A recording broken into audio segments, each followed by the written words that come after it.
கர்த்தருடைய பரிசுத்த நாமத்திற்கு மகிமை உண்டாகட்டும். இந்த நல்ல நாளிலே தேவனுடைய சமூகத்திலே தேவனுடைய வார்த்தையை கேட்கவும் தியானிக்கவும் கைக்கொள்ளவும் வந்திருக்கிற உங்கள் அத்தனை பேரையும் வானத்தையும் பூமியையும் படைத்த ஆண்டவராகிய இயேசுவின் நாமத்தில் அன்போடு நான் உங்களை வாழ்த்துகிறேன், வரவேற்கிறேன். அற்புத இயேசு ஊழியத்தின் சார்பாக லைவில் இருக்கிற ஒவ்வொருவருக்கும், ஆலயத்தில் இருக்கிற ஒவ்வொருவருக்கும் என்னுடைய வாழ்த்துதலை நான் பதிவு செய்து கொள்கிறேன். இந்த காலை தியானத்திற்கென்று தேவனுடைய ஆவியானவராலே திட்டமாக தெளிவாக காண்பிக்கப்பட்ட உணர்த்தப்பட்ட தேவனுடைய வார்த்தை 1 தீமோத்தேயு புஸ்தகம் 6ஆம் அதிகாரம் 12வது வார்த்தை, 290வது பக்கம், புதிய ஏற்பாடு. 1 தீமோத்தேயு 6ஆம் அதிகாரம் 12வது வார்த்தை. விசுவாசத்தின் நல்ல போராட்டத்தை போராடு, நித்திய ஜீவனை பற்றிக்கொள், அதற்காகவே நீ அழைக்கப்பட்டாய், அநேக சாட்சிகளுக்கு முன்பாக நல்ல அறிக்கை பண்ணுகிறவனாய் இருக்கிறாய். கர்த்தருடைய பரிசுத்த நாமத்திற்கு மகிமை உண்டாகட்டும். இந்த வேதத்தில் 66 புஸ்தகத்தில் 2 புஸ்தகங்கள் தீமோத்தேயுக்கு எழுதப்பட்ட புஸ்தகங்கள். 1 தீமோத்தேயு, 2 தீமோத்தேயு. இந்த தீமோத்தேயு யார்? அவன் ஒரு உத்தம குமாரன், பவுலுக்கு ஒரு இளம் விசுவாசி, பின் நாட்களில் ஊழியக்காரனாய் மாறினவன், உக்ரானத்துவக்காரனாய் மாறினவன். அவனுடைய பெயரிலே அழகாய் புஸ்தகங்களை எழுத கர்த்தர் கிருபை பாராட்டினார். 5 ஆகமங்களை எழுதின மோசே பேரில் வேத புஸ்தகம் கிடையாது. இப்படி நிறைய பேருடைய பெயர்கள் வேத புஸ்தகத்தில் எழுதப்படலை. ஆனால் தீமோத்தேயு பேர் வேதத்தில் எழுதப்பட்டு அவனுடைய பெயரை கர்த்தர் அவ்வளவு கனமணி வைத்திருக்கிறார். தீமோத்தேயு 1, தீமோத்தேயு 2 என்று 2 அருமையான பகுதிகள் அவனுக்கென்று வேதத்தில் கொடுக்கப்பட்டிருக்கிறது. அந்த தீமோத்தேயு பார்த்து பவுல் சொல்லுகிற ஒரு முக்கியமான வார்த்தையை தான் இந்த காலை பொழுதில் தியானிக்க போகிறோம். நிறைய ஆசீர்வாத வசனங்களை கேட்டிருக்கிறோம், ஊன்ற கட்டுகிற வார்த்தைகளை கேட்டிருக்கிறோம், உற்சாகப்படுத்துகிற வார்த்தைகளை கேட்டிருக்கிறோம், தட்டி கொடுக்கிற வார்த்தைகளை கேட்டிருக்கிறோம். ஆனால் அதுக்கெல்லாம் நம்மளை பரலோகத்தில் கொண்டு போய் சேர்க்காது. வேதம் சொல்லுது, ஊன்ற கட்டவே கர்த்தர் எங்களை அனுப்பினார் என்று வேதம் சொல்கிறது. அப்போ இந்த காலை வேளையில் அதிகாலையில் நமக்கு என்ன வார்த்தை தேவை என்பதை கர்த்தருடைய சமூகத்தில் கருத்தாய் தியானிக்கும் பொழுது தேவன் திட்டமாய் இந்த பகுதியை காண்பித்து உங்களோடு பகிர்ந்து கொள்ள அழைத்து கொண்டு வந்திருக்கிறார். இங்கே பாருங்கள், அந்த தீமோத்தேயுக்கு பவுல் எழுதும் பொழுது ஒரு காரியத்தை சொல்லி எழுதுறாரு. நித்திய ஜீவனை பிடிச்சுக்க, பற்றிக்க, விட்டுறாத, அதற்காகத்தான் நீ அழைக்கப்பட்டிருக்கிற, வேற ஒரு காரியமும் இல்லை. இந்த உலகத்தில் ஒரு மனிதனுக்கு மிக மிக மிக மிக முக்கியமான ஒரு தேவை, அவன் பரலோகத்துக்குள்ளே நுழையணும், அவன் பரலோகத்தை பிடிச்சுக்கணும். பரலோகம் பலவந்தம் பண்ணப்படுகிறது. பலவந்தம் பண்ணுகிறவர் பரலோகத்துக்குள்ளே பிரவேசித்துருவாங்க. பரலோகத்தை அசால்ட்டாக நினச்சோம்னா பரலோகம் நமக்கு கிடைக்காது. தேவனுடைய பிள்ளைகளே, இந்த புஸ்தகத்தில் அவர் எழுதுகிறார். இந்த தீமோத்தேயுல கடைசியில் முடிக்கிறப்ப, நித்திய ஜீவனை பற்றி பிடி, அதற்குத்தான் நீ அழைக்கப்பட்டிருக்கிற. அப்போ நம்முடைய வாழ்க்கையில் முடிவு நித்தியத்துக்குள்ளே பிரவேசிக்கணும், பரலோகத்துக்குள்ளே பிரவேசிக்கணும். அதுதான் நம்முடைய நோக்கம், அதுதான் நம்முடைய அழைப்பு.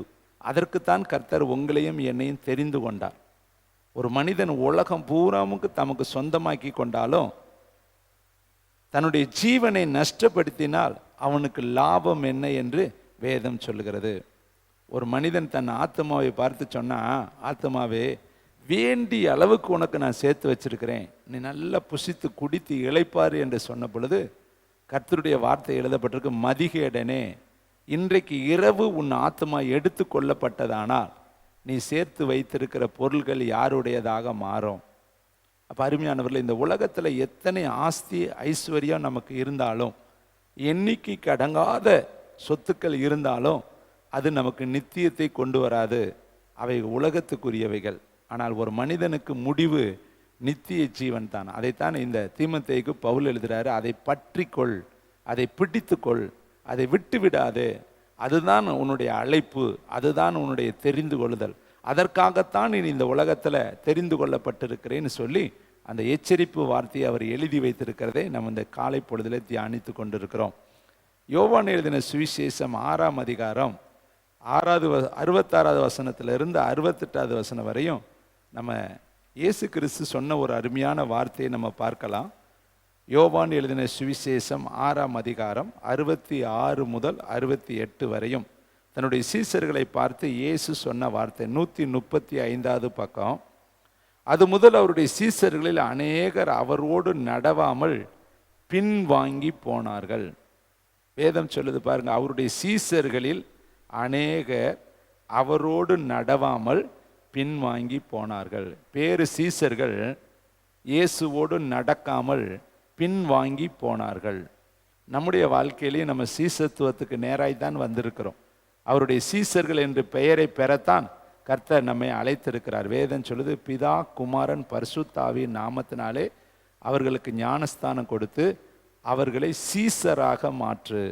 அப்போ நம்ம விசுவாசி என்கிற கேட்டகரியிலிருந்து மாறி சீசர்களாய் மாறி இருக்கிறோம். அவருடைய ஊழியக்காரர்களாய், அவருடைய அடிச்சுவடுகளை பின்பற்றக்கூடியவர்களாய், அவருடைய உணர்வுகளுக்கு மதிப்பு கொடுத்து அவருடைய விருப்பத்தை நிறைவேற்றக்கூடிய, அவருடைய சித்தத்தை செய்யக்கூடிய பிள்ளைகளாய் கர்த்தர் நம்மை மாற்றியிருக்கிறார். அவர்கள் தான் சீசர்கள்.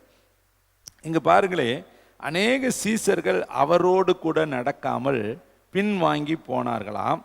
அப்பொழுது இயேசு 12 நோக்கி ஒரு கேள்வி கேட்கிறார். நீங்களும் போய்விட மனதா இருக்கிறீர்களோ? இதை கேட்குற தம்பி, தங்கச்சி, தாயே, தகப்பனே, உலகத்தில் நமக்கு உபத்திரவம் உண்டு. வேதம் சொல்லுது, தெசலோனிக்கரில் எழுதுறாரு, இப்படிப்பட்ட உபத்திரவங்களை சகிக்க நாம் நியமிக்கப்பட்டிருக்கிறோம். மத்தேயுவில் சொல்றாரு, என் நாமத்தின் நிமித்தம் உங்கள் மேலே பொய்யான குற்றச்சாட்டுகளை சொல்லுவார்கள். என் நாமத்தின் நிமித்தம் நீங்கள் நிந்திக்கப்படுவீங்க, பரியாசம் பண்ணப்படுவீங்க, அடிக்கப்படுவீங்க. ஆனாலும் சந்தோஷப்பட்டு களி கூறுங்கள், பரலோகத்தில் உங்கள் பலன் மிகுதியாக இருக்கும். அப்போ இங்கே சீசர்களை பார்த்து கேட்குறாரு, நிறைய பேர் என்னை விட்டு போய்கிட்டே இருக்காங்க, நீங்களும் போய்விட மனதாக இருக்கிறீங்களா? ஒருவேளை இந்த காலை வேளையில் ஒரு நெருக்கம் உங்களை இயேசுவை விட்டு பிரிக்கிறதா? வறுமை இயேசுவை விட்டு உங்களை பிரிக்கிறதா? பிரச்சனை இயேசுவை விட்டு உங்களை பிரிக்கிறதா? பவுல் எழுதுறாரு, கிறிஸ்துவின் அன்பில் இருந்து என்னை பிரிப்பவன் யார்? கிறிஸ்துவின் அன்பை விட்டு என்னை பிரிப்பவன் யார்? வியாகுலமோ, நாசம் மோசமோ, பட்டயமோ, துறைதனங்களோ, அதிகாரங்களோ, வறுமையோ, வேதனையோன்னு சொல்லி ஒரு பெரிய பட்டியலை அவர் எழுதி, இவை எல்லாவற்றிலும் நான் அவர் மேலே அன்பு கூறுகிறவராக இருக்கிறேன் என்று அவர் அந்த பட்டியலை முடிக்கிறாரு.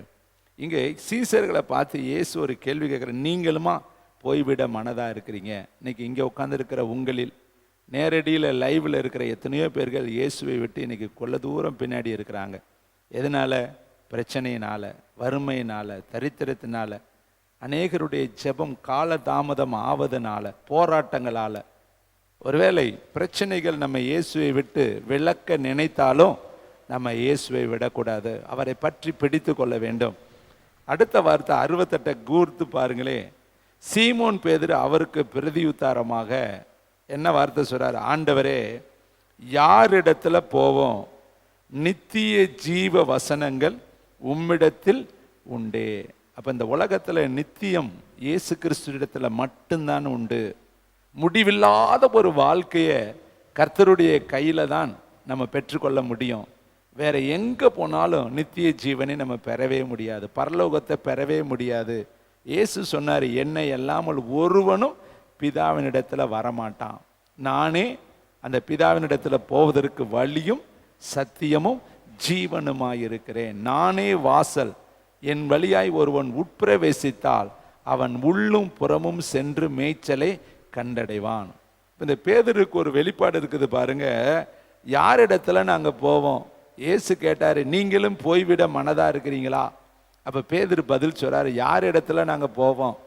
இந்த உலகத்துல நித்திய ஜீவன் உம்மிடத்துல தானே இருக்குது.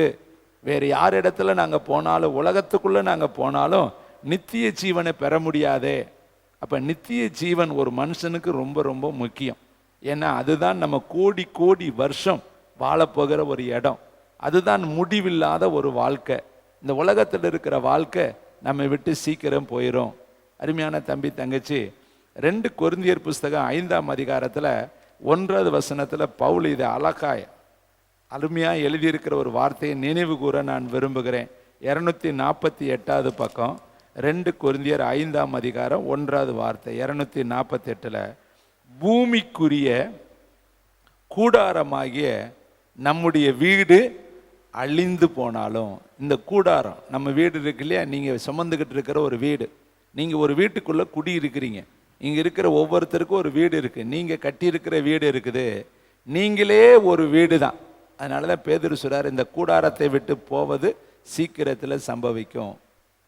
அருமையானவர்களே, இங்கே இவர் சொல்றாரு, பூமிக்குரிய கூடாரமாகிய நம்முடைய வீடு அழிந்து போனாலும் தேவனால் கட்டப்பட்ட கைவேலை இல்லாத நித்திய வீடு பரலோகத்திலே நமக்கு உண்டென்று அறிந்திருக்கிறோம். அப்போ இங்கே இருக்கிற வீடு பூமிக்குரிய வீடு, தேவனால் கட்டப்பட்ட கைவேலை இல்லாத நித்திய வீடு பரலோகத்தில் இருக்குது. அதைத்தான் நித்திய ஜீவன் என்று வார்த்தை எழுதப்பட்டிருக்கு. அப்போ நமக்கு அங்கே ஒரு வீடு கர்த்தர் வைத்திருக்கிறார், அங்கே ஒரு வாழ்க்கையை கர்த்தர் வைத்திருக்கிறார். அந்த இடத்துல கர்த்தராகி இயேசு கிறிஸ்துவே நம்முடைய தகப்பனாக, நம்முடைய எஜமானனாக, நம்முடைய நாயகனாக, நமக்கு ஆறுதல் தரக்கூடியவராக கோடி கோடி யுகங்கள் நம்ம அந்த இடத்துல போய் இருக்க போகிறோம். அதற்கு நம்ம ஒவ்வொரு நாளும் ஆயத்தமாகி அதை விடாமல் பற்றி பிடித்து கொள்ள வேண்டும்.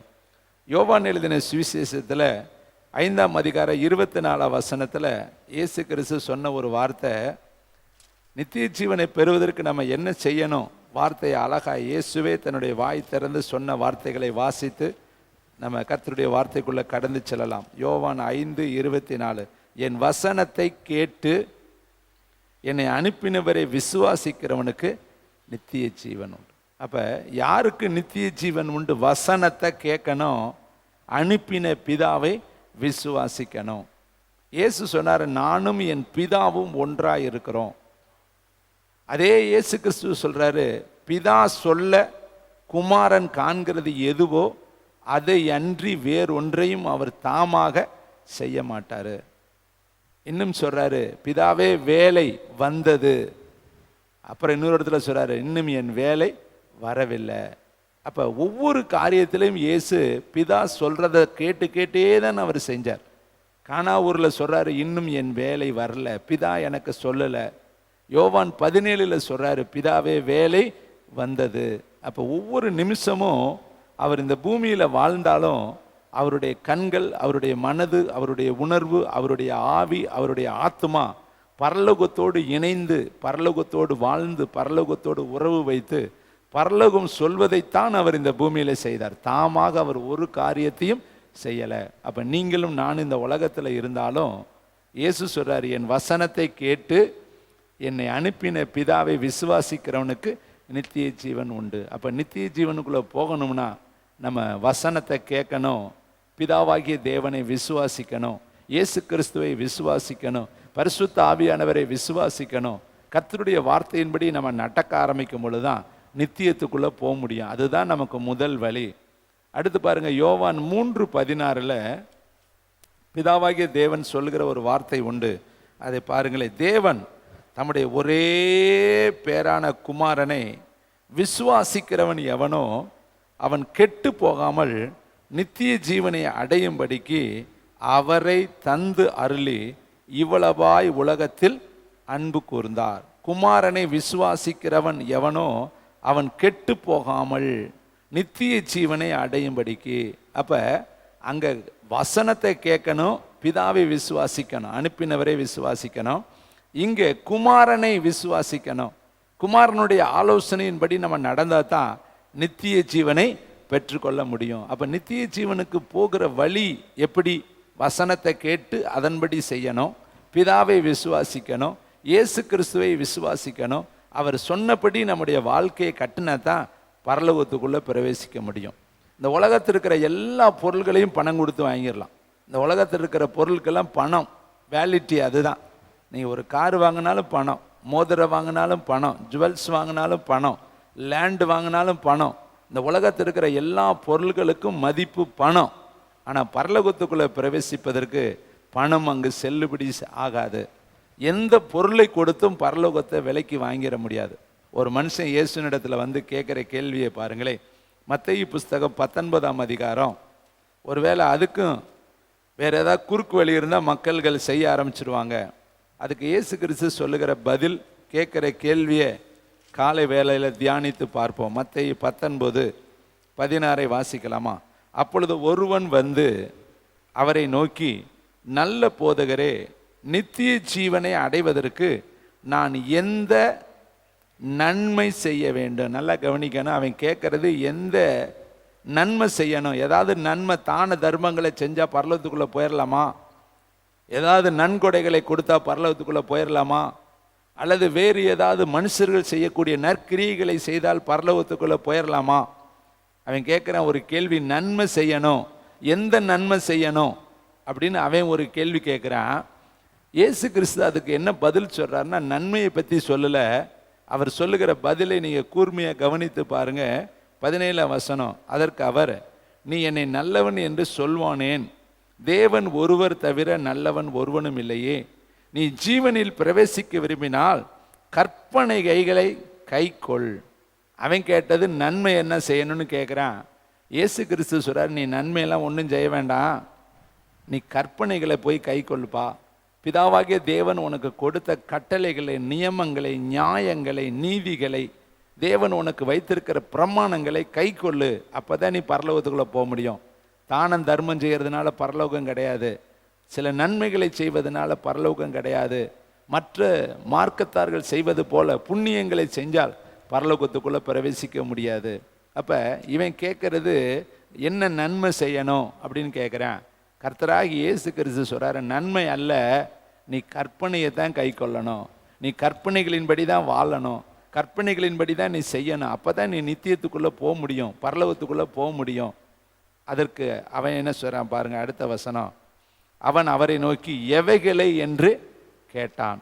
அதற்கு இயேசு, கொலை செய்யாதிருப்பாயாக, விபச்சாரம் செய்யாதிருப்பாயாக, களவு செய்யாதிருப்பாயாக, பொய்ச்சாட்சி சொல்லாதிருப்பாயாக, உன் தகப்பனையும் உன் தாயையும் கனம் பண்ணுவாயாக, உன்னிடத்தில் நீ அன்பு கூறுவது போல பிறரிடத்தில் அன்பு கூறுவாயாக என்பவைகளையே என்றார். அதற்கு அந்த வாலிபன் அவரை நோக்கி, இவைகளெல்லாம் என் சிறு வயது முதல் கை கொண்டிருக்கிறேன், இன்னும் என்னிடத்தில் குறைவு என்ன? அப்போ இவன் யாரு? இஸ்ரவேல் வம்சத்தான். இவன் யாரு? கற்பனைகளுக்கு உட்பட்டவன். இவனுடைய குடும்பத்தார்கள் தேவனுடைய நியமங்களை அறிந்தவர்கள். அதனால தான் இவன் சொல்கிறான், என் சிறு வயது முதல் இதெல்லாம் நான் கை கொண்டிருக்கிறேன். நான் விபச்சாரம் செய்யறதில்லை, கொலை செய்யறதில்ல, களவு செய்யறதில்ல, பொய்ச்சாட்சி சொல்றதில்ல, இன்னும் இருக்கக்கூடிய மற்ற காரியங்களை நான் செய்யறதில்ல. ஆனால் அவன் கேட்குறான், இன்னும் என்னிடத்துல என்ன குறை இருக்கு பரலோகத்துக்குள்ளே வருவதற்கு? இன்னும் என்ன குறைவுள்ளவனாக இருக்கிறேன்? அப்போ கர்த்தர் அவனை உற்று பார்த்து ஒரு கேள்வி கேட்குறாரு பாருங்களே. 21. அதற்கு இயேசு, நீ பூரண சர்க்குணராக இருக்க விரும்பினால் போய் உனக்கு உண்டானவைகளெல்லாம் விற்று தரித்திரருக்கு கொடு, அப்பொழுது பரலோகத்தில் உனக்கு பொக்கிஷம் உண்டாயிருக்கும், பின்பு என்னை பின்பற்றி வா என்றார். அந்த வாலிபன் மிகுந்த ஆஸ்தி உள்ளவனாய் இருந்தபடியினால் இந்த வார்த்தைகளை கேட்ட பொழுது துக்கமடைந்தவனாய், அவனுக்கு பெரிய ஆசை பரலோகத்தில் போகணும்னு, ஆனால் அதுக்கு கிரியை செய்ய அவன் ஆயத்தமாக இல்லை. அதற்கு அவன் விட்டுவிட வேண்டியதை விட்டுவிட ஆயத்தமாக இல்லை. அவனுக்கு பரலோகத்தை விட உலகத்தின் மேலே அதிக ஆசை இருந்தது. அதனால தான் அவன் துக்கத்தோடு போய்விட்டான். ஏன் துக்கம் அவனுக்கு வந்துச்சு? ஏசப்பா என்ன சொல்கிறாரு? நீ பூரணமான சர்க்குணராக இருக்க விரும்பினால் உனக்கு உண்டானவைகள் எல்லாம் விற்று தரித்திரருக்கு, ஏழைகளுக்கு, எளியவர்களுக்கு கொடுத்துட்டு என்னை பின்பற்றி வா, உனக்கு பரலோகத்தில் பெரிய பொக்கிஷம் உனக்கு உண்டாயிருக்கும் என்று தான் சொன்னார். அவன் பரலோகம் வேணும்னு தானே கேட்டு வந்தான். நித்திய ஜீவனை அடைவதற்கு என்ன செய்யணும்னு தானே கேட்டான். அவன் கேள்விக்கு தானே அவர் பதில் சொன்னார். ஆனால் அவன் கேள்விக்கு பதில் சொல்கிறாரு, ஆனால் அந்த பதிலை அவன் செய்வதற்கு அவன் ஆயத்தமாக இல்லை. இந்த கால வேளையில் நீங்களும் பல கேள்விகளோடு வந்திருக்கிறீங்க. அந்த கேள்விகளுக்கு கர்த்தர் பதில் சொல்கிறாரு. அந்த பதில்களை நம்ம செய்யும் பொழுது, அதன்படி நடக்கும் பொழுது தான் நம்ம அந்த ஆசீர்வாதங்களை சுதந்திரித்து கொள்ள முடியும். இதை கேட்குற தம்பி, தங்கச்சி, தாயே, தகப்பனே, அப்போ பரலோகத்தை விட இவனுக்கு இந்த ஆஸ்திகள் ரொம்ப பெருசாக தெரிஞ்சிச்சு. இந்த பூமிக்குரிய, இம்மைக்குரிய, உலகத்துக்குரிய பொருள்கள் தான் அவனுக்கு பெரிதாக தெரிந்தது. அதனால தான் அவன் விட்டு விட மனது அற்றவனாய் துக்கத்தோடு போய்விட்டானா. இயேசுனிடத்தில் வந்துட்டு போன ஒரே ஒருத்தன் இவன் தான். வந்துட்டு பேசிட்டு பரலோகத்தை பற்றி தெரிஞ்சுக்கிட்டு அதற்கு போகிற வழியெல்லாம் கர்த்தர் சொல்கிறாரு. அதிக பொக்கிஷம் உனக்கு அங்கே இருக்குதுன்னு சொல்கிறாரு. அத்தனையும் தெரிந்து கொண்டுட்டு கடைசியில் அதெல்லாம் எனக்கு வேண்டான்னு சொல்லிட்டு உதறி அடிச்சுட்டு அவன் துக்கத்தோடு போய்விட்டான், இயேசுவை விட்டுட்டு போயிட்டான். அப்போ என்ன அர்த்தம்? இயேசுவை விசுவாசிக்கிறவனுக்கும் நித்திய ஜீவன் உண்டு, வசனத்தை கேட்கிறவனுக்கும் நித்திய ஜீவன் உண்டு, குமாரனை விசுவாசிக்கிறவனுக்கோ பிதாவை விசுவாசிக்கிறவனுக்கோ நித்திய ஜீவன் உண்டு. இப்போ இந்த காரியத்தில் மூன்றுமே இவன்கிட்ட இல்லையே.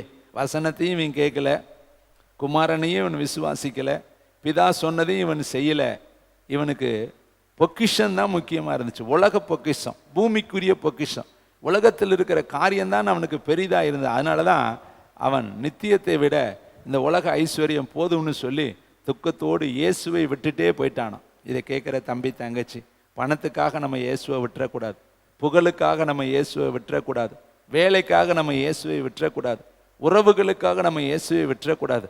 இயேசு தான் நமக்கு நித்தியத்தை கொடுக்க வல்லமையுள்ளவர். பரலோகத்துக்குள்ளே பிரவேசிப்பதற்கு பேதுரு சொல்றாரு, உம்மிடத்துல தானப்பா நித்திய ஜீவன் இருக்கு, உம்மை விட்டுட்டா நாங்கள் எப்படி நித்திய ஜீவனுக்குள்ளே போக முடியும்? இதை கேட்குற தம்பி தங்கச்சி தாயை தகப்பனே, அதே மத்தேயு புஸ்தகம் 19:29 வாசித்து பாருங்களேன், பின்பகுதியில் இருக்குது. Thank you Lord Jesus. என் நாமத்தின் நிமித்தம் அடுத்த பக்கத்தில் மத்தேயு 19:29, என் நாமத்தின் நிமித்தம் வீட்டையாவது சகோதரரையாவது சகோதரிகளையாவது தகப்பனையாவது தாயையாவது மனைவியையாவது பிள்ளைகளையாவது நிலங்களையாவது விட்டவன் எவனோ அவன் 100 அடைந்து நித்திய ஜீவனையும் சுதந்திரித்துக் கொள்வான். கர்த்தருடைய பரிசுத்த நாமத்திற்கு மகிமை உண்டாகட்டும். இயேசு கிறிஸ்து என்கிற நாமத்தின் நிமித்தம் நீங்க எதை இழந்தாலும் அதை பரலோகத்தில் 100 கர்த்தர் உங்களுக்கு தருவார், 100 கர்த்தர் தருவார். இதெல்லாம் பாருங்க, எல்லாமே இதில் வந்துருச்சு. சகோதரர்கள், வீடு, சகோதரி, தகப்பன், தாய், மனைவி, பிள்ளைகள், நிலங்கள், எதை நீங்கள் இழந்தாலும், இயேசுக்காக எதையா இழந்திருக்கிறீங்களா? இயேசுவை ஏற்றுக்கொண்டதுனால வேலை போச்சு பிரதர், இயேசுவை ஏற்றுக்கொண்டதுனால ஊரு பகைச்சிருச்சு, இயேசுவை ஏற்றுக்கொண்டதுனால எங்களுடைய பிள்ளைகளை எங்களை பகைக்கிறாங்க, பெற்றோர்களை எங்களை பகைக்கிறாங்க, உறவினர்களை எங்களை பகைக்கிறாங்க, நண்பர்களை எங்களை பகைக்கிறாங்க, இன்னும் சமுதாயத்தில் நாங்கள் தள்ளப்பட்டிருக்கிறோம். இயேசுவை ஏற்றுக்கொண்டதுனால பலவிதமான உபாதைகள் எங்களுக்கு உண்டாகி இருக்கிறது, பலவிதமான நெருக்கத்தில் நாங்கள் வாழ்கிறோம். ஏசப்பா சொன்னார், உலகத்தில் உங்களுக்கு உபத்திரவம் உண்டு, என் நாமத்தின் நிமித்தம் நீங்கள் எல்லாராலும் குடும்பத்தாராலேயே நீங்கள் பயக்கப்படுவீங்க, ஆனாலும் சந்தோஷப்பட்டு களி கூறுங்க, பரலோகத்தில் உங்களுக்கு பலன் மிகுதியாக இருக்கும். இங்கே பாருங்க, இயேசுவுக்காக எத்தனையை இழக்கிறோமோ அத்தனையும் 100 கர்த்தர் பரலோகத்தில் நமக்கு தருவார், இம்மையிலும் தருவார். மேல் 28 பாருங்க, அதற்கு இயேசு மறு ஜென்ம காலத்திலே மனுஷகுமாரன் தம்முடைய மகிமையுள்ள சிங்காசனத்தின் மேல் வீற்றிருக்கும் பொழுது என்னை பின்பற்றின நீங்களும் இஸ்ரவேலின் 12 கோத்திரங்களை நியாயந்திருக்கிறவர்களாக 12 சிங்காசனத்தின் மேல் வீற்றிருப்பீர்கள் என்று மெய்யாகவே உங்களுக்கு மறு ஜென்ம காலத்தில் நியாயம் தீர்க்கிறவர்களாக நீங்கள் உட்கார்ந்து இருப்பீங்கன்னு கர்த்தர் சொல்றார். இதை கேட்கிற தம்பி தங்கச்சி தாயை தகப்பனே, இன்னும் ஒரு அருமையான இளம் ஊழியக்காரனாக யோசுவாவுக்கு தேவன் சொல்லுகிற ஒரு நல்ல வார்த்தை ஒன்று. இப்போ இளம் தலைமுறைகளுக்கு தான் நம்ம கர்த்தருடைய வார்த்தையை கொண்டு போகிறோம். வாசிப்போம். யோசுவா எழுதின புஸ்தகம் 1ஆம் அதிகாரம். மோசேக்கு அடுத்து முதல்ல ஊழியத்தில் கால் வைக்கிறார் யோசுவா. அவருக்கு சொல்லப்படுகிற ஆலோசனைகளும் நற்செய்திகளையும் வேதம் சொல்லுகிறது. யோசுவா புஸ்தகம் 269 பக்கம் 1ஆம் அதிகாரம் 7, 8 வசனத்தை நான் வாசிக்கிறேன், கவனிங்க. என் தாசனாகிய மோசே உனக்கு கற்பித்த நியாய பிரமாணத்தின்படியெல்லாம் செய்ய கவனமா இருக்கணுமா? எப்படிங்க? கவனமா இருக்க மாத்திரம் நீ பலங்கொண்டு திடமனதாயிரு, மிகவும் பலங்கொண்டு திடமனதாயிரு.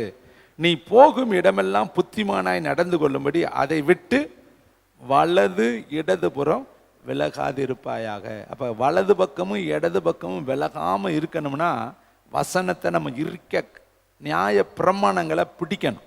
அடுத்த வார்த்தையை ரொம்ப கவனமாக பாருங்களேன். இந்த நியாய பிரமாண புஸ்தகம் எங்கே இருக்கணுமா? வாயில் இருக்கணும். உன் வாயை விட்டு பிரியாது இருப்பதாக இதில் எழுதியிருக்கிறவைகளின்படியெல்லாம் செய்ய நீ கவனமாக இருக்கும்படி இரவும் பகலும் அதை தியானித்து கொண்டிருப்பாயாக. அப்பொழுது நீ உன் வழிகளை வாய்க்க பண்ணுவாய், அப்பொழுது புத்திமானாய் நடந்து கொள்வாய். இப்போ யோசுவாவுக்கு தேவன் கொடுக்கிற பிரதானமான கற்பனை என்னன்னா, நியாய பிரமாண புஸ்தகம், இந்த சட்ட புஸ்தகம், இந்த வேத புஸ்தகம் உன் வாயை விட்டு பிரியக்கூடாது. அப்போ தான் நீ வலது பக்கம் இடது பக்கம் விலக மாட்ட. இதன்படி நீ நடந்துட்டேன்னா உன்னுடைய ஓட்டம் ஜெயமாக இருக்கும். இதை கேட்குற தம்பி, தங்கச்சி, தாயே, தகப்பனே. ஆனால் இந்த யோசுவாவும் நிறைய இடத்துல அடி வாங்குவார், நிறைய இடத்துல தப்பு பண்ணிடுவார். கிபியோனியர்கிட்டலாம் உறவு வைக்கும் பொழுது ஆலோசனை கேட்காமலே அவசரப்பட்டு அவங்களோடு இவர் தன்னுடைய அன்பை பரிமாறி அவர்களுடைய பொருள்களை வாங்கி பிரமாணத்தை கவனிக்காமல் செயல்படுவார். அடுத்து பார்த்தீங்கன்னா, சின்ன ஆயி பட்டணத்துக்கு யுத்தத்திற்கு போகும் பொழுது அங்கே சொல்கிறவங்களுடைய ஆலோசனையை கேட்டுட்டு இவர் யுத்தத்துக்கு போயிடுவார். கர்த்தரிடத்தில் விசாரிக்க மாட்டார். அவங்க சொல்லுவாங்க, ரொம்ப பேர்லாம் சின்ன ஊர் தான், கொஞ்சம் பேர் வந்தாலே நீங்கள் ஜெயிச்சிடலாம், 2000 பேர் 3000 பேரே வந்தால் போதும்னு சொன்ன பொழுது இவன் கர்த்தரிடத்தில் போய் விசாரிக்காமல் யுத்தத்திற்கு போய் மிகப்பெரிய ஒரு தோல்வியை தழுவுவான். இப்படிப்பட்ட ஆலோசனையை பெற்ற யோசுவாவும் அடிக்கடி கால் வலிவி பல இடத்துல விழுந்து கிடப்பதை நம்ம வேதத்தில் பார்க்குறோம். நம்முடைய வாழ்க்கையிலும் எல்லாமே தெரிஞ்சவங்க தாங்க தப்பு பண்ணுவாங்க. நமக்கு எல்லாமே தெரியும்னு நினைப்போம், ஆனால் நம்ம தான் அடிக்கடி எங்கேயாவது ஒரு இடத்துல தவறிடுவோம். அதனால தான் கர்த்தர் நம்மளை எச்சரிச்சுக்கிட்டே இருக்கிறாரு, இரவும் பகலும் தியானி, இந்த வசனம் உன் வாயை விட்டு பிரியாது இருக்கணும், இதன்படி செய்ய நீ ரொம்ப கவனமாயிரு, நீ அழைப்பு என்ன அழைப்புங்கிறத தெரிஞ்சுக்க. இன்னும் பாருங்களேன், அழகாய் தீமோத்தேயுக்கு பவுல் கொரிந்து சபைக்கு 1 கொரிந்தியர் புஸ்தகம் 10ஆம் அதிகாரம் 12வது வசனத்தை, சில எச்சரிக்கிற வார்த்தை தான், ஆனால் அது நம்மளை ஊன்ற கட்டும், நம்முடைய ஆவியை மீண்டும் ரீஃப்ளெக்ஸ் பண்ணும், மீண்டும் புதுப்பிக்கும். 1 கொரிந்தியர் 10ஆம் அதிகாரம் 12வது வசனம் எல்லாருமே எடுத்து வாசித்து பார்க்கலாம். இந்த வசனங்கள் எல்லாம் ஆழமான வார்த்தைகள், ஆனால் நமக்கு உணர்வை தரக்கூடிய வார்த்தைகள். இப்படி இருக்க தன்னை நிற்கிறேன் என்று எண்ணுகிறவன் எப்படி இருக்கணுமா? நிற்கிறோம், ஆனால் விழாமல் இருக்கணுமே. ஓடுறோம், தடுமாறாமல் இருக்கணுமே. நம்ம எப்போ விழுகிறோம்? நடக்கிறப்ப விழுகிறோம், ஓடுறப்ப விழுகிறோம், நிற்கிறப்ப விழுகிறோம். இந்த வயதானவங்கெல்லாம் நிற்கிறப்பே தடுமாறுவாங்க, நடக்கிறப்ப தடுமாறுவாங்க. பிரசங்கில் எழுதுகிறாரு, கடைசியில் வெள்ளிக்கயிறு கட்டுவிட்டு பொற்கிண்ணி நெசுங்கி ஊற்றின் அருகே சால் உடைந்து மேட்டுக்காக அச்சம் உண்டாகி வழியிலே பயங்கள் தோன்றி வாதுமை மரம் பூ பூத்து. பிரசங்கி 12ஆம் அதிகாரத்தை வீட்டில் போய் நல்ல கர்த்தருடைய வெளிச்சத்தில் வாசித்து பாருங்கள். மனுஷன் துக்க வீட்டுக்கு போவதற்கு முன்னாடி துக்கம் கொண்டாடுகிறவர்கள் வருவதற்கு முன்பாகன்னு எழுதுறார். இங்கே பாருங்களே, வேதம் சொல்லுது நிற்கிறோமா, ஆனால் விழாமல் இருக்க நம்ம எச்சரிக்கையாக இருக்கணும். ஒவ்வொரு நாளும் நம்மளை விழுக்காட்ட நிறைய சத்துருக்கள் இருக்கிறாங்க. யாரை விழுங்கலாமோ என்று சத்துரு வகை தேடி சுற்றி திரிகிறான். எப்போ சமயம் கிடைக்கும் ஆளை தள்ளி விடலான்னு சொல்லி அநேக ஆவிகள், வான மண்டல பொல்லாத ஆவிகள், துறைத்தனத்தின் ஆவிகள், இப்பிரபஞ்சத்தின் அந்தகார லோகாதிபதிகளோடு நமக்கு தினந்தோறும் போராட்டங்கள் உண்டு. வாகனத்தில் பிரயாணம் பண்ணவங்க சொல்கிற அநேகருடைய அறிக்கைகளை, ஸ்டேட்மெண்ட்டுகளை கேட்டிருக்கிறோம். எப்படி விழுந்தோம்னே தெரியலங்க, எப்படி விபத்து ஆச்சுன்னே தெரியலங்க, கரெக்டாக தாங்க போய்கிட்டே இருந்தோம். நல்லா தான் நம்ம கரெக்டாக போகிறோம், ஆனால் எதிர் வர்றவன், சைடில் வர்றவங்க, மேலே வர்றவங்க. ஒருத்தர் ரொம்ப சந்தோஷமாக சைக்கிள் ஓட்டிகிட்டு போய்கிட்டு இருந்தாராம். ரோட்டில் எந்த ஆபத்து அவருக்கு கிடையாது, ஆனால் மேலே கழுகு ஒன்று ஒரு பாம்பை தூக்கிட்டு போயிருக்கு. அந்த பாம்பு ஸ்லிப் ஆயிடுச்சு. எப்படியோ கழுகு கையில் சிக்கனை விடாது, ஆனால் விட்டுருச்சு. கரெக்டாக அவர் சைக்கிளில் போக அந்த கழுகு வந்து அந்த பாம்பை கொத்திக்கிட்டு வர, அது பாம்பை விட்டுற, அந்த பாம்பு நேராக அவர் தலையில் வந்து விழுந்து கொத்திருச்சு. இவர் நினச்சாரா, ரோட்டில் எந்த பிரச்சனையும் இல்லை, ஆனால் வானத்திலிருந்து ஒரு பிரச்சனை வந்திருக்கே. நமக்கு தெரியாமலே சில போராட்டங்கள் வரும், நம்ம எதிர்பார்க்கவே மாட்டோம், எங்கே இருந்து வருதுன்னே நமக்கு தெரியாது. அதனால தான் வேதம் சொல்லுது, எப்பக்கத்திலும் நான் நெருக்கப்பட்டோம், ஒடுங்கி நான் போவது கிடையாது. அதே பவுல் சொல்றாரு, தப்பி பிழைப்போம் என்கிற நம்பிக்கை எனக்கு முழுவதும் அற்று போயிற்று, ஆனாலும் என்னை ஆட்கொண்டவரும் நான் சேவிக்கிறவருமான தேவன் இன்றைக்கு ராத்திரி என்னிடத்துல வந்தார். இங்கே பவுல் எழுதுறாரு பாருங்க, நிற்கிறியா, ரொம்ப கவனம், விழுகாதபடி ஒவ்வொரு நாளும் ஜெபம் பண்ணி ஜெபம் பண்ணி ஜெபம் பண்ணி வசனத்தை பிடிச்சு பிடிச்சு ஓட்டத்தை ஓடு. சிலோவாமில கோபுரம் விழுந்து நிறைய பேர் இறந்துட்டாங்க, அவங்கெல்லாம் பாவின்னு நினைக்காத, நீ உன் மேலே கர்த்தர் இறக்க வச்சிருக்கிறார், நீ விழாதபடி எச்சரிக்கையா இரு. அருமையான தம்பி தங்கச்சி, பிலிப்பியருக்கு எழுதின புஸ்தகம் 3ஆம் அதிகாரம் 14ஆம் வசனத்தில், தேங்க்யூ வண்டர்ஃபுல் த ஹோலி ஸ்பிரிட், 273வது பக்கத்தை வாசிக்கலாம். 3:14. கிறிஸ்து இயேசுவுக்குள் தேவன் அழைத்த பரம அழைப்பின் பந்தய பொருளுக்காக லக்கை நோக்கி தொடருகிறேன். நம்முடைய லக்கு பரலோகம் தான், நம்முடைய லக்கு நித்திய ஜீவன் தான். அதுதான் நம்முடைய ஆண்டவர் அழைத்திருக்கிற அழைப்பு. அப்போ இந்த இடத்துல பவுல் எழுதுறாரு பாருங்க, கிறிஸ்து இயேசுவுக்குள் தேவன் அழைத்த பரம அழைப்புதலின் பந்தய பொருளுக்காக லக்கை நான் நோக்குகிறேன். இந்த லக்கை நம்ம போய் சேர விடாதபடி என்னெல்லாம் தடுக்குது? 1 கொரிந்தியர் 9 25 வாசித்து பார்த்தீங்கன்னா அங்கே வேதம் சொல்லுது. 1 கொரிந்தியர் 9 235 பக்கம். Thank you Lord Jesus. 24 நான் வாசிக்கிறேன். 9 24 1 கொரிந்தியர் 9:24. பந்தய சாலையில் ஓடுகிறவர்கள் எல்லாரும் ஓடுவார்கள், ஆகிலும் ஒருவனே பந்தயத்தை பெறுவான் என்று அறிகிறீர்களா? நீங்கள் பெற்றுக்கொள்ளத்தக்கதாக ஓடுங்க. நம்ம ஒவ்வொரு நாளுமே பரலோகத்தை பெற்றுக்கொள்ளத்தக்கதாக நம்முடைய ஓட்டம் இருக்கணும். எந்த நிமிஷம் கர்த்தர் வருவார்னு தெரியாது, எந்த நிமிஷம் நம்ம ஓட்ட முடியும்னு தெரியாது. ரெண்டுக்குமே டைம் கிடையாது. அடுத்து பாருங்களே, பந்தயத்திற்கு போராடுகிற யாவருமே எல்லாவற்றிலும் இச்சை அடக்கமாக இருப்பார்கள். அவர்கள் அழிவுறுள்ள கிரீடத்தை பெறும்படிக்கு அப்படி செய்கிறார்கள். நாமோ அழிவில்லாத கிரீடத்தை பெறும்படி அப்படி செய்ய கடவோம். ஆதலால், இந்த வார்த்தை ரொம்ப கவனம், நான் நிச்சயமில்லாதவனாக ஓடேன், ஆகாயத்தை அடிக்கிறவனாக சிலம்பம் பண்ணேன், மற்றவங்களுக்கு பிரசங்கம் பண்ணுகிற நான் தானே ஆகாதவனாய் போகாதபடி என் சரீரத்தை ஒட்டிக்கி, என்னை மாதிரி பிரசங்கம் பண்ணுறது ஈஸி, ஆனால் அதன்படி வாழணுமே. இது எனக்காகவே நான் எடுத்த வார்த்தை. என் கூட ஆண்டவர் இன்னைக்கு பேசினேன், நீ எல்லாத்துக்கும் பிரசங்கம் பண்ணுறியே, நீ கீழ்ப்படிஞ்சு இருக்கிறியா? ஒவ்வொரு நாளும் என்னுடைய வார்த்தையை, என்னுடைய சித்தத்துக்கு நீ உட்பட்டு நடக்கிறியா? வார்த்தையை பாருங்களே, மற்றவங்களுக்கு பிரசங்கம் பண்ணுகிற நான் தானே ஆகாதவனாய் போகாதபடி. அப்போ பிரசங்கம் பண்ணிட்டும் ஆகாதவர்களாய் போகலாம், பாட்டு பாடிட்டும் ஆகாதவர்களாய் போகலாம், ஆராதனை நடத்திட்டும் ஆகாதவர்களாய் போகலாம், ஓவாசித்து ஜெபம் பண்ணிட்டும் ஆகாதவர்களாய் போகலாம். எப்படி வேணாலும் வாழ்ந்துட்டு கடைசியில் நம்ம ஓட்டம் சரியில்லைன்னா ஆகாதவர்களாய் நம்ம போயிடுவோம். அதனால தான் முடிவு பரியந்தமும் நிலை நிற்பவனே ரட்சிக்கப்படுவான். நேற்று எப்படி இருந்தங்கிறது முக்கியமே கிடையாது. போன வருஷம் நான் அப்படி இருந்தேங்கிறத அதெல்லாம் வேண்டாம். இப்போ நீ எப்படி இருக்கிற, கரண்ட்டில் இந்த நொடியில் நீ எப்படி இருக்கிறீங்கிறது தான் பரலோகம் பார்க்கும். முடிவு பரியந்தமும் நிலை நிற்கணும். கடந்த நாள் வச்சு தீர்ப்பு கிடையாது, கடைசி நிமிஷத்தை வைத்து தான் தீர்ப்பு. அப்போ அருமையானவர்களே, இங்கே அழகாய் பவுல் எழுதுறாரு, நிச்சயம் இல்லாதவனாக நான் ஓடேன். ஒருவேளை இன்னைக்கு ராத்திரி வர்றாருன்னா நிச்சயம் நமக்கு இருக்கணும், படுக்கிறப்ப நான் பரலோகத்துக்கு போயிடுவேங்கிற நம்பிக்கை இருக்கணும். பாருங்க, 10 கன்னிகையில் 5 பேர் புத்தி இல்லாதவர்கள். அவர்களை எண்ணெய் கொண்டு போகவில்லைன்னே வேதம் சொல்லுது. மற்றவங்க எண்ணெய் கொண்டுட்டு போனாங்க, இவர்கள் எண்ணெய் கொண்டு போகவில்லை. அப்போ எண்ணெய் எடுக்க மறந்துட்டாங்க. எண்ணெய் அவங்கள்ட்ட இல்லை. எண்ணெய் இருந்துதான் எடுத்துகிட்டு போயிருப்பாங்க இல்லையா?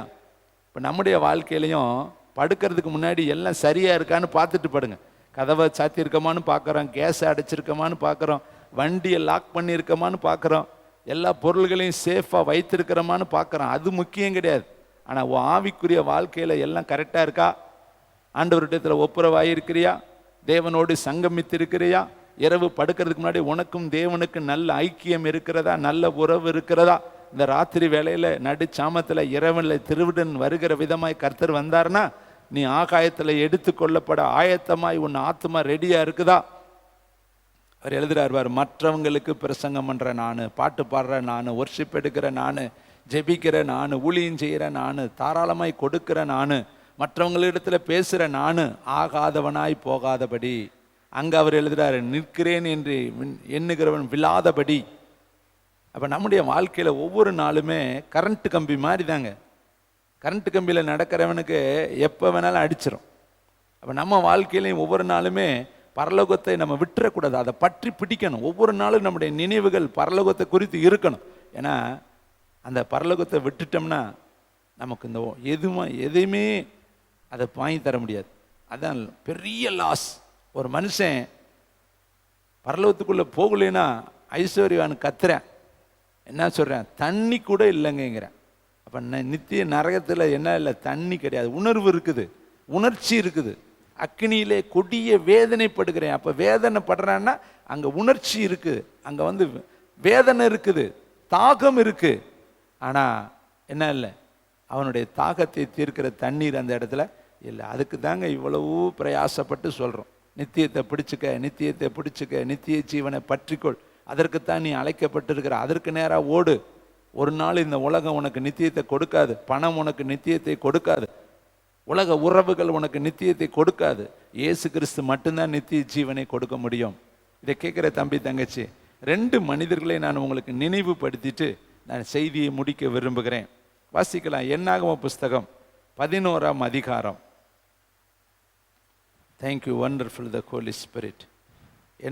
என்னாகமம் 20ஆம் அதிகாரம் 11வது வார்த்தை. ரீபாலா ராபா ஷபாலா ராபா. தேங்க்யூ வண்டர்ஃபுல் த ஹோலி ஸ்பிரிட். எடுத்துட்டோமா? என்னாகமம் 20ஆம் அதிகாரம் 11வது வார்த்தை. 196வது பக்கம். எல்லாரும் சேர்ந்து வாசிக்கலாம். 11வது 20ஆம் அதிகாரம் 11வது. தன் கையை ஓங்கி கண்மலையை தன் கோலினால் 2 தரம் அடித்தான் மோசே. ஆனால் கர்த்தர் என்ன சொன்னாருங்கிறது ரொம்ப முக்கியம். 8வது வசனம் பாரு. நீ உன் கோலை எடுத்து கொண்டு நீயும் உன் சகோதரனாகிய ஆரோனும் சபையாரை கூடி வர செய்து அவர்கள் கண்களுக்கு முன்பாக கண்மலையை பார்த்து, கர்த்தருடைய கட்டளை என்ன? பேசு. ஆனால் மோசே என்ன செஞ்சாரு? கண்மலையை 2 தரம் அடிச்சாரு. அப்போ தேவன் சொன்னதை விட்டுட்டு கவனிக்காம பழைய நினைவில் இதே வேலையை எங்கே அவர் செஞ்சார்? யாத்திரையாகம புஸ்தகத்தில் 17ஆம் அதிகாரத்தில் 6வது வசனத்தில் இதே கண்மலையை அங்கே கர்த்தர் சொன்னது அடி என்று சொன்னார். அப்போ அங்கே சொன்னது அடி, இங்கே சொல்கிறது பேசு. அப்போ ஒவ்வொரு முறையும் தேவ சித்தம் மாறும். கர்த்தர் முன்னாடி சொன்ன மாதிரி பின்னாடி சொல்ல மாட்டார். நீங்கள் மாறி மாறி போக போக ஊழியம் வளர வளர தேவன் தன்னுடைய திட்டங்களை மாற்றிக்கொண்டே வருவார். பிளானை கர்த்தர் மாற்றி மாற்றி கற்றுக் கொடுப்பார். ஒவ்வொரு முறையும் கர்த்தர் புது வழிகளை நமக்கு கற்றுக் கொடுக்கும் பொழுது பழைய வழிகளில் நம்ம நிற்கக்கூடாது. இங்கே பாருங்களே, இங்கே என்ன சொன்னார்? வசனத்தை வாசிக்கலாமா? 6வது வசனம். யாத்திரையாம 17:6. அங்கே ஓரேபிலே நான் உனக்கு முன்பாக கண்மலையின் மேல் நிற்பேன், நீ கண்மலையை அடி, அப்பொழுது ஜனங்கள் குடிக்க அதிலிருந்து தண்ணீர் புறப்படும் என்றார். அப்படியே மோசே இஸ்ரவேலின் கண்களுக்கு முன்பாக செய்தான். இஸ்ரவேல் புத்திரர் வாதாடின நிமித்தமும் கர்த்தர் எங்கள் நடுவில் இருக்கிறாரா இல்லையா என்று அவர்கள் கர்த்தரை பரீட்சை பார்த்தது நிமித்தமும், அதுக்கு பின்னாடி இருக்கு, தண்ணீரை புறப்பட பண்ணினார், குடித்தார்கள். அங்கே அடிக்கத்தான் சொன்னார், அடித்தாங்க. ஆனால் இங்கே அதே சூழ்நிலை தான், அதே மாதிரி நிகழ்வு தான். ஆனால் கர்த்தருடைய கட்டளை இங்கு வேறு விதமாக இருக்குது. கண்மலையை பார்த்து நீ பேசு. ஆனால் இப்போ என்ன பண்ணிட்டாரு? பழைய வழக்கம், நமக்கும் பழைய வழக்கம் வரக்கூடாது. தன் ஆவியை அடக்காதவன் மதிலிடிந்த பட்டணம் போல இருக்கிறான். அப்போ நமக்குள்ள செல்ஃப் கண்ட்ரோல் வேணும். கர்த்தர் புதுசாக சொல்லும் பொழுது அதன்படி நம்ம நடந்து அதனுடைய திட்டத்தை புரிந்து செயல்படணும். ஏன்னா ஊழியம் கர்த்தருடையது, குடும்பம் கர்த்தருடையது, பிள்ளைகள் கர்த்தருடைய வார்த்தை எழுதப்பட்டிருக்கு, பிள்ளைகளை எனக்கென்று வளர்த்திடு. அப்போ பிள்ளைகளை நீங்கள் வளர்க்கறது கர்த்தருக்கென்று தான் வளர்க்குறீங்க, உங்களுக்குன்னு வளர்க்கலை. நான் உனக்கு கூலி கொடுப்பேன். பிள்ளைகள் கர்த்தரால் வரும் சுதந்திரம், கர்ப்பத்தின் கனி கர்த்தரால் கிடைக்கும் சுதந்திரம். நல்லா கவனிங்க, பிள்ளைகளும் கர்த்தரால் தான் கொடுக்கப்படுது. அதை வளர்க்குறது நம்ம அவருக்கு தான் வளர்க்குறோம், நமக்கு கூலி மட்டும்தான் கர்த்தர் கொடுப்பார். அப்போ பிள்ளைகளை வளர்க்கும் பொழுதும் கர்த்தர் சொல்கிற வழியில் தான் வளர்க்கணும். இப்போ கண்மலையை பார்த்து பேசுன்னு சொன்ன பொழுது அடிச்சிட்டார். இயேசு பிதாவும் மோசையும் டியரஸ்ட் ஃப்ரெண்டு. மோசை சொன்னான், கர்த்தர் கேட்டார். வேதத்தில் இந்த ஒரு இடத்துல மட்டும்தான் நீங்கள் பார்க்க முடியும். மோசை சொன்னதெல்லாம் கர்த்தர் கேட்பார். ஆனால் தேவ சித்தத்தை மீறினா மோசை ஆனாலும் சரி, யோசுவாவானாலும் சரி, தாவீதானாலும் சரி, கர்த்தர் அந்த காரியத்தில் மட்டும் ரிக்வெஸ்ட் பண்ணவே மாட்டார், இறங்கி போகவே மாட்டார். தப்புன்னா தப்பு தான், அதில் எந்த முகத்தாட்சினியும் அவரிடத்துல கிடையாது. பாருங்கள், உபாகமம் புஸ்தகம் முடிக்கிறப்ப கர்த்தர் மோசைக்கு சொன்ன வார்த்தையை பாருங்களேன், ரொம்ப வருத்தமாக இருந்துச்சு. காலையில் அதை படித்து முடித்து அதை நான் எழுதும் பொழுது என் இருதயம் அவ்வளவு வேதனைப்பட்டுச்சு. உபாகமம் 34:4 வாசிக்கலாம். முடிக்க போகிறாரு மோசே, ஓட்டம் முடிய போகுது. கடைசியில் அந்த மலை மேலே ஏறி நிற்கிறாரு. கர்த்தர் சொல்கிற வார்த்தையை பாருங்களேன், உபாகமம் 34:4 வார்த்தை. அப்பொழுது கர்த்தர் அவனை நோக்கி, மோசையை நோக்கி, நான் உங்கள் சந்ததிக்கு கொடுப்பேன் என்று ஆபிரகாமுக்கும் ஈசாக்குக்கும் யாக்கோபுக்கும் ஆணையிட்ட தேசம் இதுதான். இதுக்கு தான் நான் கூட்டிட்டு வந்திருக்கிறேன் இத்தனை வருஷம் கழிச்சு. இதை உன் கண் காணும்படி செய்தேன், ஆனாலும் நீ அவ்விடத்திற்கு கடந்து போவதில் இல்லை என்றார். ஏன்? அங்கே சொல்லிட்டாரு, நீ இந்த கண்மலையை அடித்ததுனால நீ இவர்களை கானான் தேசத்துக்கு என்ன செய்ய மாட்ட, கூட்டிட்டு போக மாட்ட. என்னாகமத்தில் சொல்லி உபாகமத்தில் வந்து கடைசியில் அதை கரெக்டாக கர்த்தர் நினைவு கூர்ந்து சொல்கிறாரு. இதுக்கு இடையில அவன் எவ்வளவோ ஜெபம் பண்ணியிருப்பேன், அழுதுருப்பேன், உருண்டிருப்பேன், பிறண்டிருப்பேன், கெஞ்சிருப்பேன், கதறியிருப்பேன். ஒரே வரியில் சொல்லிட்டார், இதை குறித்து நீ என் கூட பேசக்கூடாது, அவ்வளோதான், முடிஞ்சிருச்சு, இதுக்கு ஃபினிஷ்டு, இந்த வார்த்தை முற்று பெற்றுச்சு, நீ கானானுக்குள்ளே என்ன செய்ய முடியாது, போக முடியாது. அப்போ இவ்வளவு பெரிய மகிமையை பார்த்த மோசே, அதில் கடைசியில் பாருங்களே 10வது வசனம் 34:10 வாசிக்கிறேன், தயவுசெய்து எல்லாரும் பாருங்க. 34:10, உபாகமம் 34:10-12 வரை.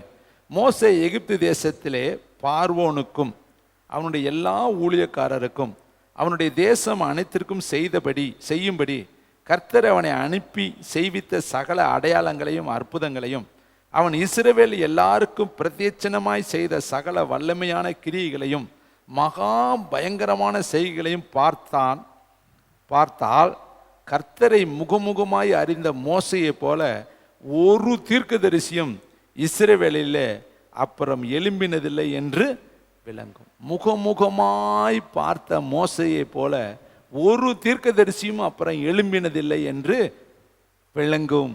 அப்போ மோசை யாரு? முகமுகமாய் பார்த்தவர். ஆனால் தப்பு பண்ணின உடனே கர்த்தர் என்ன செஞ்சாரு? மோத்தாச்சினையும் பார்க்கலையே, இறக்கம் படலையே. நம்மளா இருந்தால் என்ன பண்ணியிருப்போம்? சரி போ, இனிமேல் இப்படி பண்ணாதேன்னு சொல்லியிருப்போம் இல்லையா? ஆனால் அவர் பொய்யுரைக்க ஒரு தேவன் அல்ல, மனம் மாற ஒரு மனுப்புத்திறனும் அல்ல, அவர் சொல்லியும் செய்யாது இருக்கிறவர் அல்ல. என்னாகமத்தில் சொல்லிட்டார் இல்லையா? அதே அதிகாரில் என்னாகமம் 11:20-11 பின்னாடி இருக்கு, அங்கனே சொல்றார், இந்த காரியத்தை நீ செய்து, அந்த வார்த்தையை நீங்கள் படிச்சுட்டா உங்களுக்கு நல்லா இருக்கும். என்னாகமம் 20:11 12வது வசனம், பக்க நம்பர் 197, 20:12. பின்பு கர்த்தர் மோசையும் ஆரோனை நோக்கி, இஸ்ரவேல் புத்தரின் கண்களுக்கு முன்பாக என்னை பரிசுத்தம் பண்ணும்படி நீங்கள் என்னை விசுவாசியாமல் போனபடியினால் இந்த சபையாருக்கு நான் கொடுத்த தேசத்துக்குள் நீங்கள் அவர்களை கொண்டு போவது இல்லை என்ற ஒரே ஒரு வார்த்தை சொல்லி முடிச்சிட்டார். இதுதான் உபாகமத்தில் வந்து நிறைவேறுது. நீங்கள் அங்கே போவது கிடையாது. ஆரோனும் போகல, மோசையும் போகல, 2 பேருமே மரிச்சு போனாங்க. நிற்கிறேன் என்று எண்ணுகிறவன் விழாதபடிக்கு எச்சரிக்கையாயிரு. மற்றவங்களுக்கு பிரசங்கம் பண்ணுகிற நான் தானே ஆகாதவனாய் போகாதபடி என் சரீரத்தை ஒடுக்கி கீழ்ப்படுத்தி. மோசே தாங்க ஊழியம் தாங்க செஞ்சார். சிப்போரால் கூடவே இல்லைங்க, 2 பிள்ளைகள் கூடயே இல்லைங்க, எல்லாத்தையும் தியாகம் பண்ணிட்டாங்க. ஊழியத்துக்காக மனைவியை தியாகம் பண்ணி, பிள்ளைகளை தியாகம் பண்ணி, தன் வாழ்க்கையவே தியாகம் பண்ணின மோசே. ஆனால் ஒரே ஒரு இடத்துல கோவப்பட்டுட்டார், ஒரே ஒரு இடத்துல அவசரப்பட்டுட்டார். கர்த்தர் சொன்னதை மீறி மாற்றி செஞ்சிட்டார். கர்த்தர் சொன்னதை பேசுனார், இவர் அடிச்சிட்டார். ஆனால் தண்ணி வந்துருச்சு, ஜனங்கள் குடிச்சிட்டாங்க. ஆனால் கர்த்தர் சொன்னார், நீ எங்கே போக முடியாது, கானானுக்குள்ளே. அப்போ இவன் பட்ட பிரயாசமெல்லாம் வேஸ்ட்டாக போச்சே. இத்தனை 40 வருஷம் இவன் நடந்திருக்கிறாங்க. 80 வயசில் வந்து 120 வயசு வரையும் நடந்திருக்கிறான். 80 நாள் இவன் உபவாசம் இருந்திருக்கிறான். எத்தனை நாள் எகிப்தில் போய் பார்வோன்ட்ட 10 முறை போய் பேசியிருக்கிறான். இவனை கொண்டு கர்த்தர் பலத்த அடையாளங்களை அற்புதங்களை நடப்பித்தார். ஆனால் முடிவு அவனுடைய வாழ்க்கையில் எல்லாம் செத்தான். ஆனால் எவ்வளோ வேதனைப்பட்டிருப்பேன், வருத்தப்பட்டிருப்பேன், துக்கப்பட்டிருப்பேன், கண்ணீர் வடிச்சிருப்பேன், எத்தனை நாள் இரவு பகலாய் புலம்பியிருப்பேன். அவன் மனசுக்குள்ளே அது ஒரு பெரிய வேதனையாக இருந்திருக்குமே. எல்லாம் செத்தான், என்னை கொண்டு கர்த்தர் இவ்வளவு செஞ்சோம், காணான மட்டும் எனக்கு பார்க்க மாட்டேன்னு சொல்லிட்டாரே. ஆனால் இவனுக்கு புதிய ஏற்பாட்டு காலத்தில் வந்து இயேசு கிறிஸ்து ஒரு இரக்கம் பாராட்டினார். மறுரூப மலையில் வரும் பொழுது இந்த மோசையை கர்த்தர் கூட்டிகிட்டு வந்தார். மோசையை கர்த்தர் கூட்டிகிட்டு வந்து அந்த மறுரூப மலையில் அவர் இறங்கினார் என்று வேதம் சொல்லுது.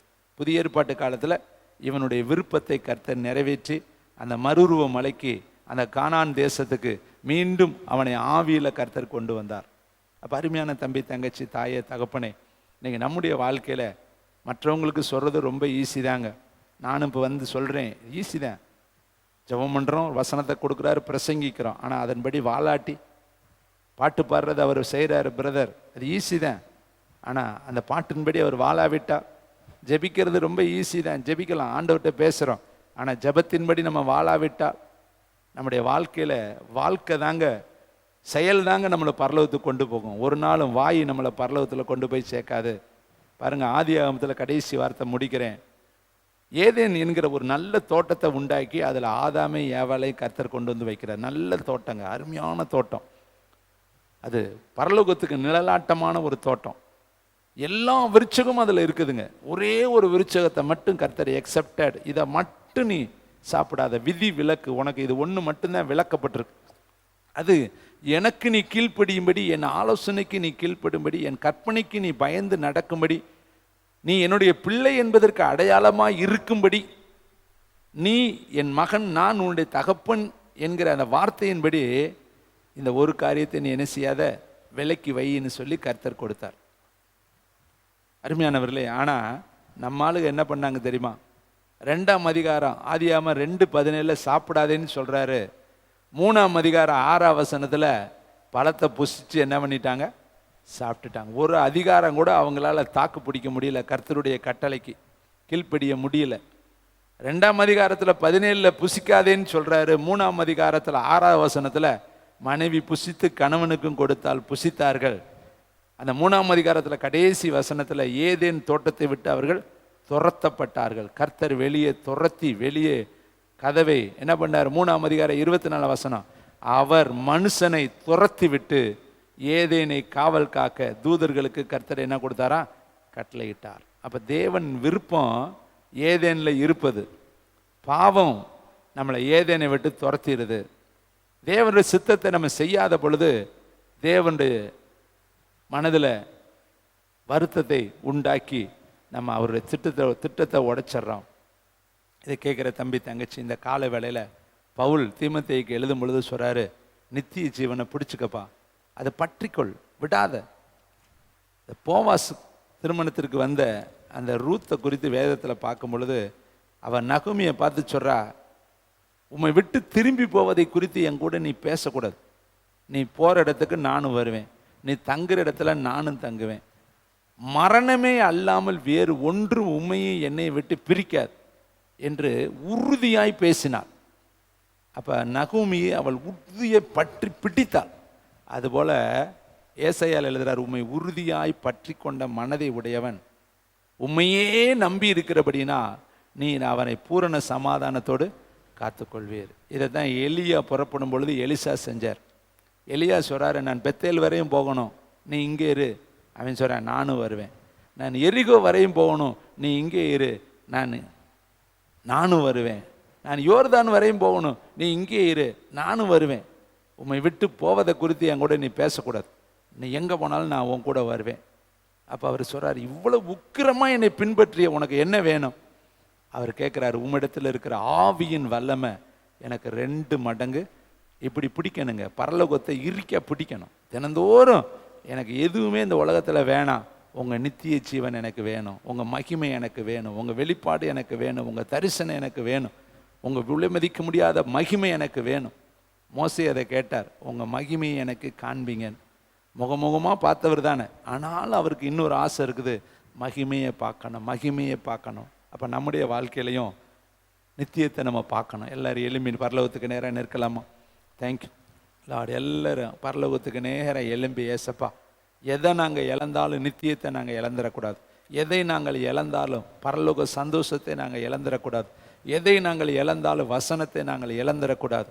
ஒரு மனுஷன் எல்லாத்தையும் ஆதாயப்படுத்தினாலும் ஜீவனை நஷ்டப்படுத்தினாலும் அவனுக்கு லாபம் எதுவுமே கிடையாது. எல்லாம் எலும்பி ஒரே ஒரு நிமிடம் ரீபா